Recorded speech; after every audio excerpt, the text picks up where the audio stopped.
So we're really excited to bring Bunker of Zion to Matson, as this is our first CTN show as a CTN partner. CTN stands for the Collaborative Touring Network, and it's made up of different partners around the UK, and we all come together and we're sort of a support system for each other. We get national touring works that come to our locations.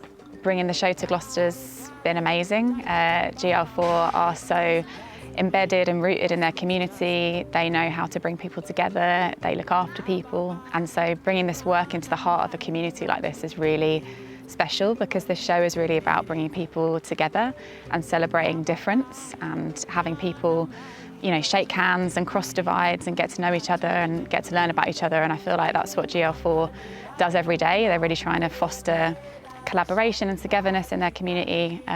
So this show is a perfect fit with GL4 for what they do every single day. The lead artist of Bunker of Zion is Pfumojena. John's an incredible director, composer, performer, musician. The project is really a huge celebration of Zimbabwean culture, of music, of dance, and John has brought together an amazing ensemble of artists around him to make the show. And so the project is a real collaborative mix of art forms, and then obviously that amazing international ensemble is collaborating with the amazing artists and community members here in Gloucester. So there's a real blend happening between Zimbabwean culture, locally made work, and all of that's coming together in Bunker of Zion as a big celebration and collaboration. In terms of the tour, it's been an amazing ride because we've travelled across England and showcased our culture, but also shared on stage with community members in various locations. And it hasn't felt like a show, it's felt like a communion.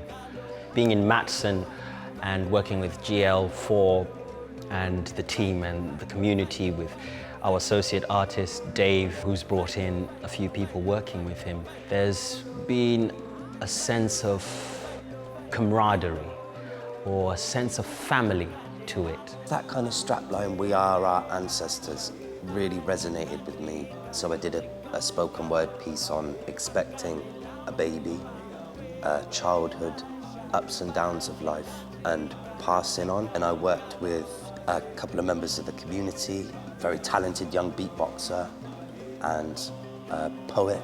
Regardless of the show being about a specific culture, it almost had a human condition feel to it as well.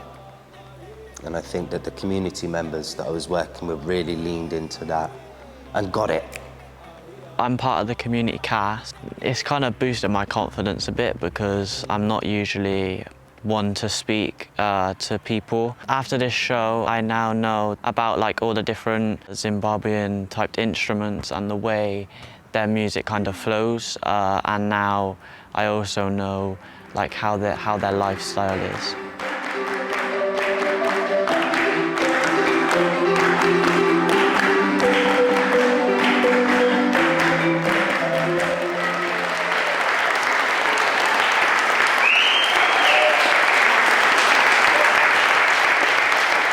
The show was amazing. I love the outfits, the singing, the dancing. It was just a really good eccentric mix of creativity, and everyone just did such a great job. And the attention to detail, the colors, the lighting, even to the glow sticks that we got at the start, and it representing the stage as well. I thought that that was quite beautiful. I definitely want more events like this to happen in Gloucester, and hopefully we'll get them to perform here again as well. Yes.